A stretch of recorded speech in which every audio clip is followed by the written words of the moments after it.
graduação e da pós-graduação, o que o senhor prefere? O senhor prefere dar aulas na graduação ou na pós-graduação? Olha, Eduardo, veja bem, eu sou um sujeito, eu sou um professor por vocação. É só você assistir meus vídeos, você veja meus vídeos, eu já não preparo aula há muito tempo, porque eu tenho uma memória boa, eu estudei tanto na minha vida, li tanto, entendeu? E não é só direito civil, eu gosto muito de história, você sabe disso que eu gosto de história. Tem uma associação aqui dos que defende os bens tombados de São Paulo, negócio complexo, né? A gente tem trava muita luta aí com as construtoras querem derrubar tudo para construir, então isso é um problema sério, você gosta. Então eu gosto muito da história da cidade de São Paulo, conheço bem a história da Avenida Paulista, conheço bem a história do centro de São Paulo, as coisas como começaram, e eu gosto, veja bem. O senhor já deu aula de outra matéria que não fosse direito civil? Olha, veja bem, eu escrevi muito sobre direito administrativo por força da minha atividade na Eletropaulo. Meu livro Desapropriação, não me deixa mentir. E outros. E os trabalhos que eu apresentei para o Alfredo Buzaide, eu publiquei todos. A Presunções na Teoria da Prova está na faculdade,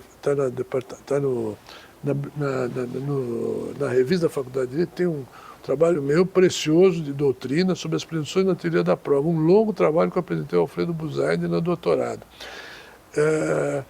Aula, quer dizer, oficial de direito civil, sim. Como eu gosto muito de história, eu sempre, quando posso, todo o Instituto do Direito Civil, se eu posso ir buscar a origem do direito romano, direito intermédio, eu vou fazer Nunca isso. deu aula de direito penal, direito administrativo? Não. Administrativo já dei, sim, quando me pediam para, por exemplo, desapropriação. É direito administrativo. Mas assim, um curso inteiro? Não, o curso inteiro não. Curso inteiro não. Mas a parte de desapropriação, limitação de direito de propriedade, concessão, direito de construir, aquela matéria do Eri Lopes Meirelles é uma parte que está muito ligada, direito urbanístico. Eu estaria habilitado hoje para direito urbanístico. O livro da doutora Adriana, a dissertação de mestrado dela, é um livro de direito civil, mas direito administrativo, limitações urbanas do direito de propriedade. O senhor é um grande civilista. Eu queria saber como o senhor vê as transformações do direito civil, da época que o senhor estudou até os anos 2000, até o Código... Eu posso falar do Código 2002, que isso é importante. Na época, assim, podemos até falar em duas partes, assim, como era o direito civil na vigência do Código 16, como ele era visto na faculdade, como ele era aplicado, e depois podemos falar do Código de 2002. Vamos lá, é o seguinte, no tempo meu da faculdade, o direito civil era o patinho feio, a coqueluche da época era o direito processual. Isso por influência de Henrique Túlio Lima, a Escola Paulista de Direito, que era Alfredo Buzaide, Luiz Eulário Bueno Vidigal, e os mais jovens, José Inácio Botelho de Mesquita e Ada Pellegrini Grenoble. Eram os jovens do processo. Na verdade, os antigos veio lá de Liba, quando ele veio da Itália. E direito comercial, Túlio Ascarelli. O direito civil, ele estava muito engessado, ele estava meio esquecido. A chacoalhada foi o Código de 2002, porque até então só se falava em processo. Por quê? Por causa do Código do Buzaide, o Código de 73. Então, o auge do processo civil foi o Código Buzaide, pô. É só se falava em processo. O direito civil estava meio... E como era a reação dos alunos nessa época, dos anos 80, 90, em relação ao Código Civil, ou ao estudar o direito civil? Veja bem, o direito civil, ele estava defasado em muitas coisas. O Código Bevilacqua, o projeto, você sabe que é de 1899, demorou 17 anos para ser aprovado, e o Bevilacqua tinha formação alemã. Então ele não usou muito o Augusto Teixeira de Freitas como fez o Código Argentino de 1869 do velho Sérgio. Tanto que você vê o Código Argentino, no rodapé está lá, Freitas. O Código Argentino de 1869 tinha 4.000 artigos, e o projeto do Teixeira tinha 4.000 artigos. E o Código do Bevilacqua só tinha 1.807, é um código enxuto, porque ele foi mais para o linha do direito alemão, né? Tudo bem, direito francês, mas... Então, aquilo diminuiu muito o tamanho do Código Civil.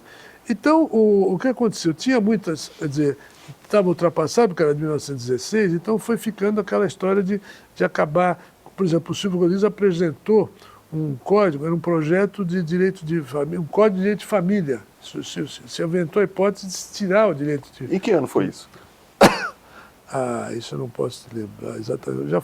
Ele já mais velho, porque naquele tempo a aposentadoria era aos 70, não era 75. Eu não me lembro exatamente quando foi, mas tinha um projeto para tirar o direito de família do Código Civil, mas não foi para frente. E também outra luta também, Eduardo, que aconteceu, isso já nos anos 70, a história que mudou, né, o direito de família, a aprovação da lei do divórcio. É importante eu frisar isso para você, porque teve a emenda constitucional 6 de junho de 66, de 1997, e depois a lei do divórcio que veio 26 de dezembro, ironia, um dia depois do Natal, 26 de dezembro de 1977. A lei do divórcio, né, então o vínculo do casamento tornou-se dissolúvel. Isso deu uma oxigenada nas aulas, os alunos passaram a ter mais interesse. Aí passaram a ter mais interesse. E outra coisa, o Nelson Carneiro, que foi o grande batalhador de tudo isso, para ele conseguir a aprovação do lei do divórcio, pouca gente sabe disso, por que ficou aquele artigo inconstitucional, o artigo 38, que dizia o seguinte: o divórcio será concedido somente uma única vez. Era um artigo inconstitucional, como uma vez? Porque se todos são iguais perante a lei, por que um só vai poder uma vez se divorciar? Porque se ele não fizesse isso, não ia passar lá no Congresso, porque a bancada evangélica católica não ia deixar passar. Ele precisava, politicamente, teve que colocar um artigo inconstitucional. Então ficou de 77 até 1989. O Sarney, quando presidente, em 89, ele revogou o artigo 38 da lei de divórcio, que só seria concedido uma vez. Quer dizer, uma pessoa divorciada casar com uma pessoa solteira.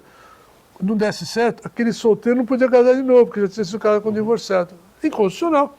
Então, e o Sarney acabou com isso em 89, no mesmo ato em que ele revogou o artigo 317 do Código Civil de 1916, que dizia que os filhos os incestuosos não podiam ser reconhecidos. Era um absurdo. No Brasil, até 1989, o filho incestuoso não podia ser reconhecido. Como é que ficava na escola? Lá no Nordeste, aqueles filhos de irmãos, de pai com filha, estava cheio de incesto, como no Egito Antigo. Né?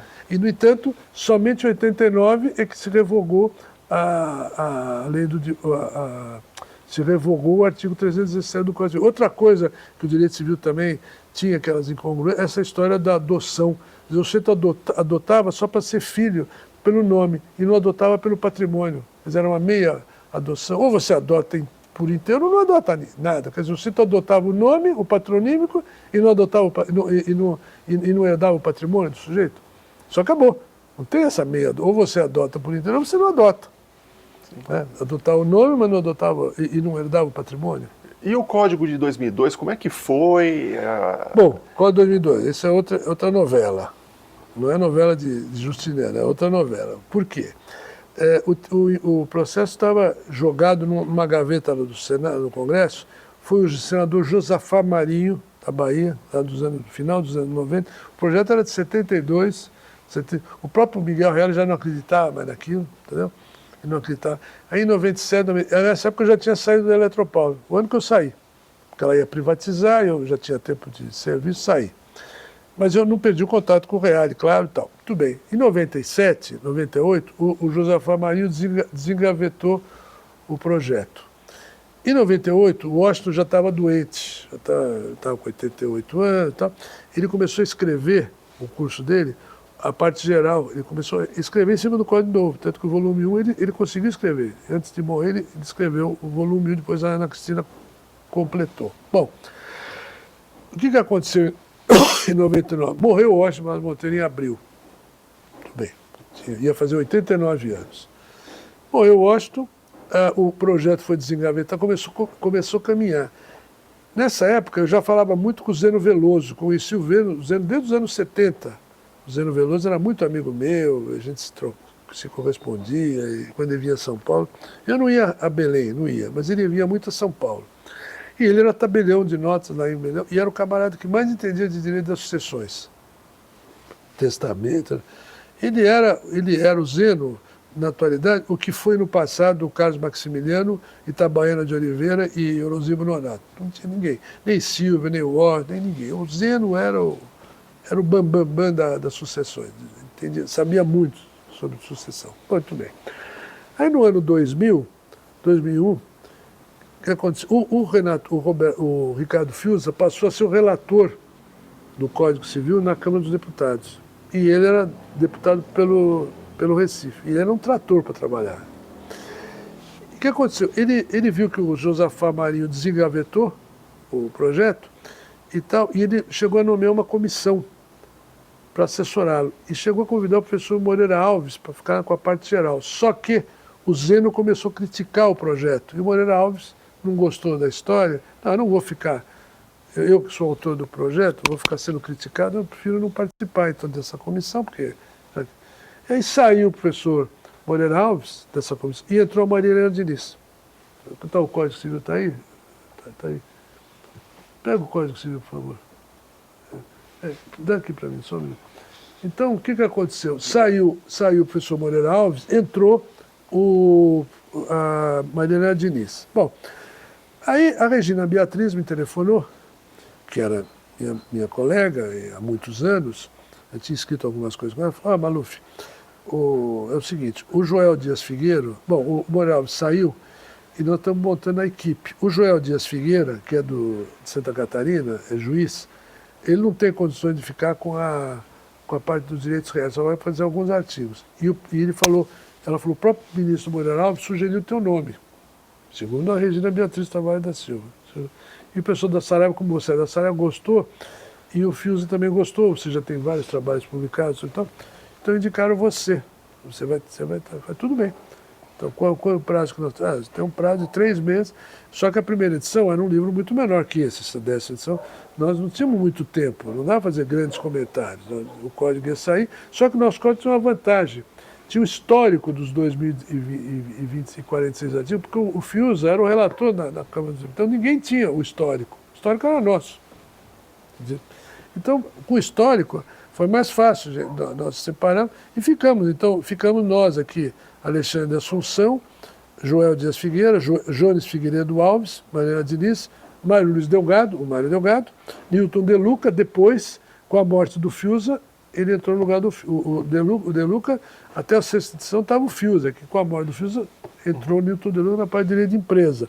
A Regina Beatriz Tavares da Silva ficou com a parte de direito de família, o Fiuza, e o Zeno Veloso ficou com sucessão. E eu fiquei com a parte do direito das coisas e uma parte do direito dos contratos. E por que o senhor atualizou Washington a obra Monteiro. Bom, do professor Washington? Muito bem. Então, na mesma época, então, em 2000, com a morte do Washington, a Saraiva chamou, a filha do Washington viu que não ia poder continuar com o livro de 16. Só que ela percebeu que ela sozinha, ela não ia ter condições de fazer os 6 volumes. Era muita coisa para ela.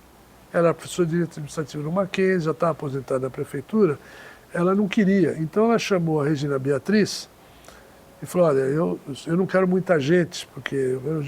A Regina falou, poxa, mas tem o Maluf, que foi aluno do seu pai, conhece o pensamento do seu pai, ele é clássico, ele pensa, defende propriedade, defende sucessão.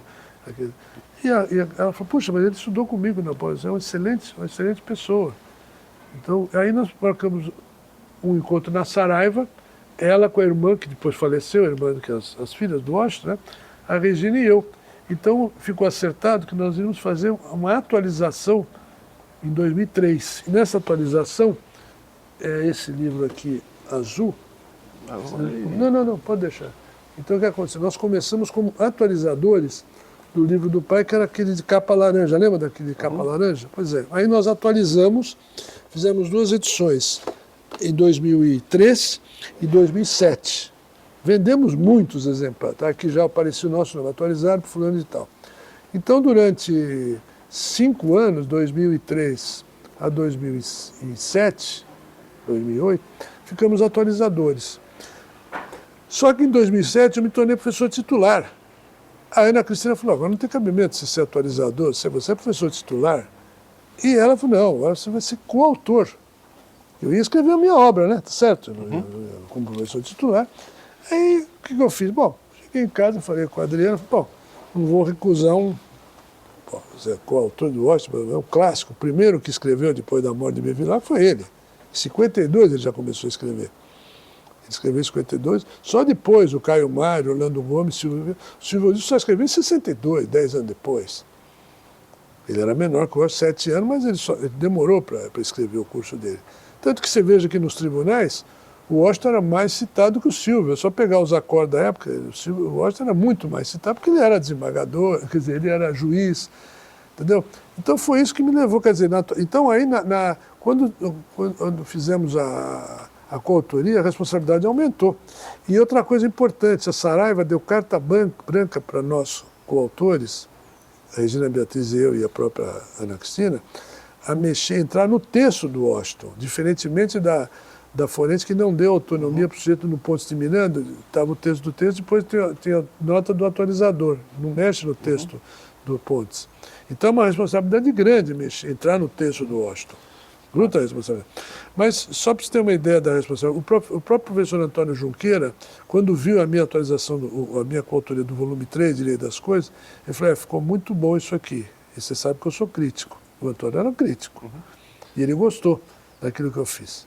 E como o senhor vê o direito civil nesses últimos 23 anos de vigência do Código Civil de 2002?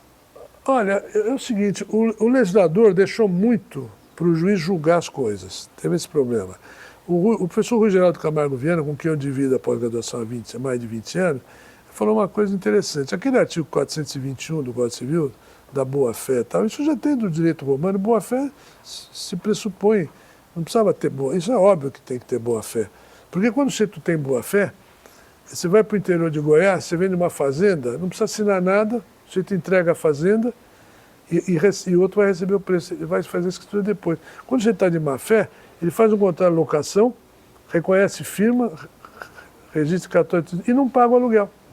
Você tem que ir para a justiça. Então, o que adiantou então, esse formalismo? Mas o senhor acha que o Código de 2002 é um código bom? Como o senhor vê? Ele é um código bom, foi feito por grandes juristas, foi feito por Moreira Alves, parte geral, Agostinho Alvim, obrigações, Silvio Marcondes, direito de empresa, Herbert Viana Chamun, que é um romanista do Rio de Janeiro, que fez direito das coisas, Clóvis do Couto Silva fez família, e o Torquato Castro, que fez sucessões.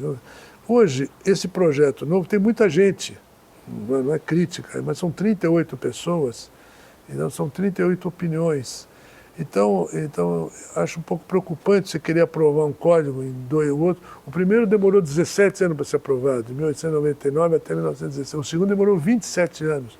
Agora você quer aprovar um por tudo, pelas obrigações, pelos contratos, pelas coisas, o homem em relação a coisas. Quer dizer, então, a crítica que eu faço, quer dizer, a esse projeto que eu estou acompanhando, tem pontos bons. Agora, a crítica tem sido violenta, realmente. Eu tenho acompanhado as críticas, entendeu?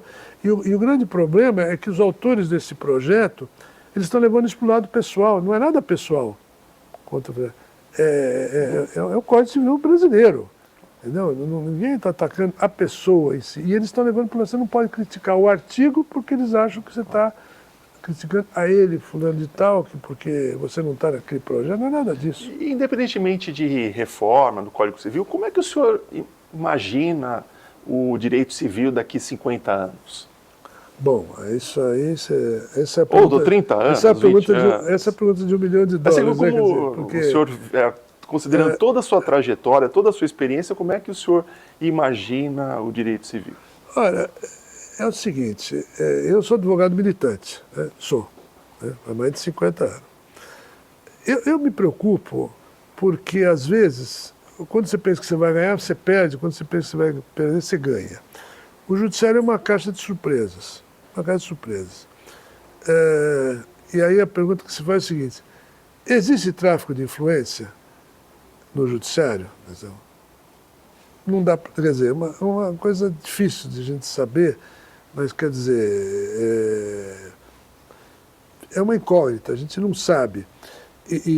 Então, isso no direito civil talvez nem tanto, mas no direito penal isso é mais... Sim. Mas aí o senhor acha que o direito civil vai ser mais principiológico, vai ser um direito que vai respeitar mais a autonomia das pessoas, ou vai ser com mais normas de ordem pública? O que acontece é o seguinte, o Código Civil não diz... Ele tem regras imperativas. Ele não diz ali que o casamento é feito por amor. Você não encontra a palavra amor no Código Civil. Não tem. No Código 16 tinha a palavra amor e não era no direito de família, era na gestão de negócios. aquele que por amor aos seus defende, e nem isso mais tem no Código de 2002, tiraram a palavra amor até na gestão do negócio. Por quê? O que acontece é o seguinte, no direito de família, vamos dar o exemplo de uma matéria que a gente está dando todo dia, é aquele grande problema que a gente tem visto aí nas internets, né? Quer dizer, o sujeito começa um namoro de 3, 4 meses, depois a pessoa vai morar junto, a pessoa já quer metade da casa, não está dando certo. Isso quer dizer, tirou aquele romantismo todo, porque virou um mercantilismo, virou um negócio. Virou um negócio perigoso, quer dizer, então você tem medo de convidar alguém para sair para jantar, porque no segundo jantar você vai ter assumido um compromisso. E outra coisa, essa história de assédio, o negócio é meio complicado, quer dizer, se tu não pode fazer um convite que já está sendo assediando alguém, a coisa está exageradamente perigosa, entendeu? Você não sei, são outros tempos, o meu tempo era diferente. E como, assim, como o senhor vê as transformações dentro da faculdade, desde o dia que o senhor entrou até os dias atuais? O que mudou? O que é mais marcante em termos de mudanças na faculdade? Você quer saber? Sim. Então eu já te digo, a parte política. A faculdade dos últimos 5 anos ela ficou totalmente politizada, não era assim. Era um lugar, um centro de estudos científicos. Tudo bem, tinha direito, esquerda, tudo bem. Mas de uns 5 anos para cá, entendeu? Ela ficou de um jeito, como todas as federais, entendeu? Uma coisa que não dá nem para disfarçar. O nosso departamento de civil é um dos poucos que ainda não foi mordido pela mosca aí desse lado aí, que todo mundo sabe qual é, entendeu? Isso me preocupa sim, porque hoje é muito mais... a política está dominando, e isso é muito ruim. Essa é uma questão preocupante, sim, daqui das próximas gerações. Eu não gostaria de ver, a faculdade vai fazer 200 anos daqui 1 ano e meio. Vai 200 anos, né? A faculdade vai ter história, entendeu? Então você vê, a melhor biblioteca de direito do Brasil, melhor biblioteca, entendeu? Quer dizer, então se você pegar de 50, 60 anos para cá, até hoje, o que aconteceu, eu me lembro perfeitamente como era a faculdade de Direito e outra coisa, e aí não é problema só da faculdade de Direito, é problema das cotas, esse negócio de cota da USP, entendeu? Isso aí foi uma coisa que, não sei, o tempo que vai dizer, eu não quero julgar hoje, o tempo que vai me dizer se esse negócio de cota deu certo ou não deu certo. E as permanências, o que o senhor vê que continua desde a época que o senhor entrou até os dias atuais? O que permanece? Assim que a faculdade não mudou em nada, desde a época que o senhor ingressou como aluno. Bom, veja bem, o formato das aulas, a meu ver, não mudou. Eu acho que não mudou, continua sendo aula expositiva, entendeu? Aula expositiva e seminários, entendeu? Não mudou.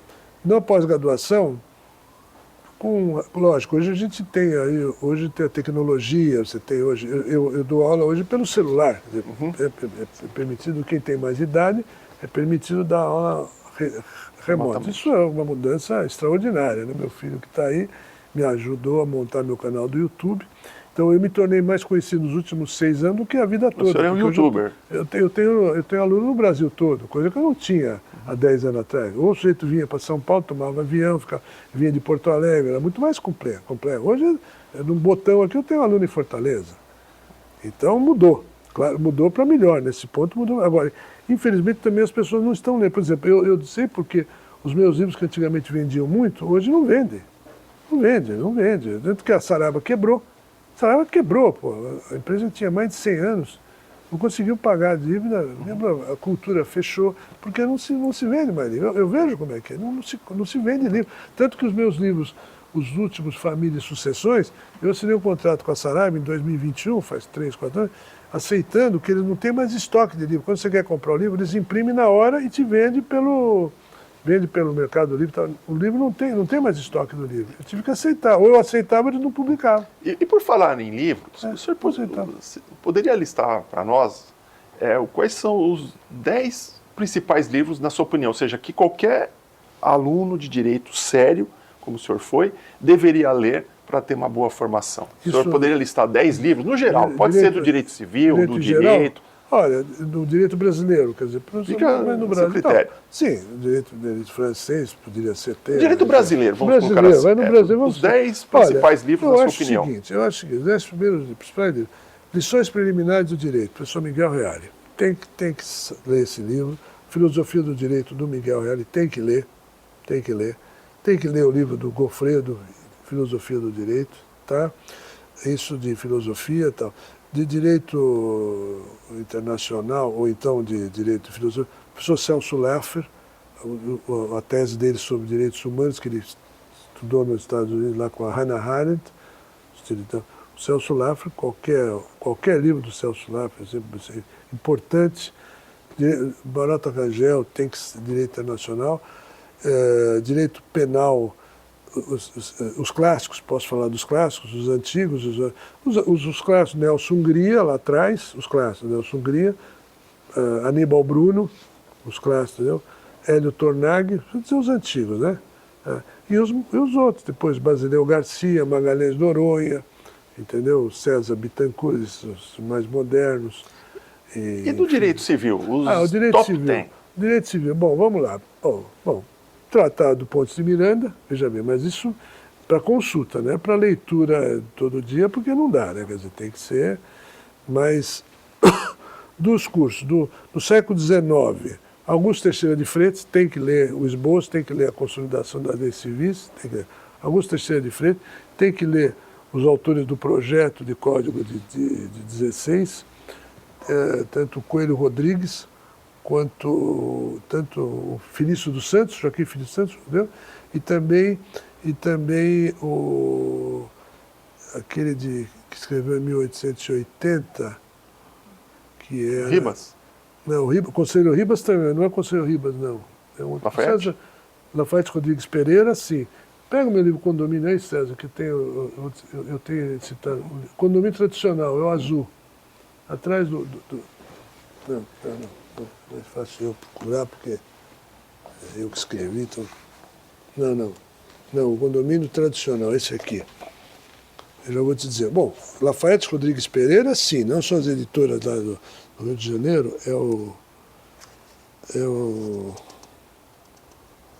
é do século XIX.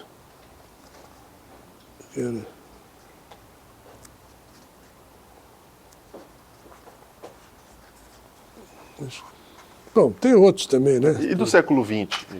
Século XX, bom, temos Pontes de Miranda, temos o João Manuel Carvalho Santos, Código Civil Interpretado, em 20 volumes, e aqueles autores que comentaram o Código de 16, Virgílio de Sá Pereira, o Luiz Frederico, todos da coleção Paula de Lacerda, que escreveu nos anos 30, sim. Paula Lacerda.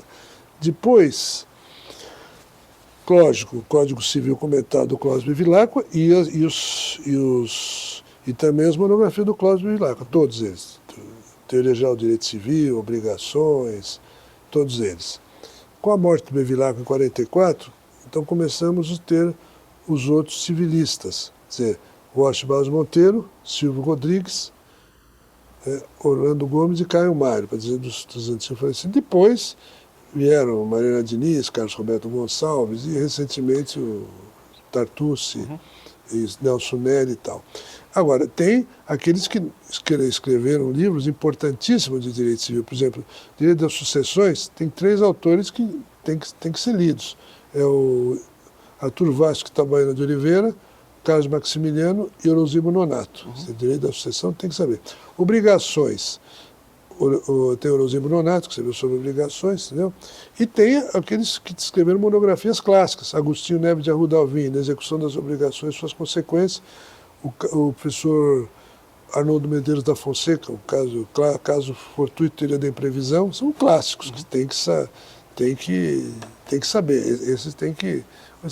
O Limões de França, né, entendeu? O Antônio Chaves, tem o Antônio Chaves. E tem algumas monografias famosas, né? Paulo Carneiro Maia, Cláudia Rebo Sixtantibus. Mas esses autores todos, esses civilistas, né?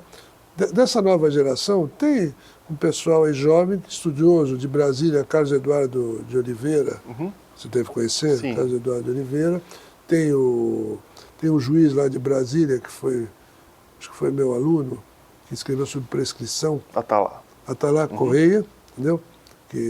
E tem um que eu indiquei bibliografia, escreveu, que foi o Maurício Bonazar, sobre obrigação própria terreno. Eu forneci para ele a bibliografia, entendeu? O próprio Simão, quando escreveu sobre prescrição, eu tinha comentado a prescrição decadência de prova.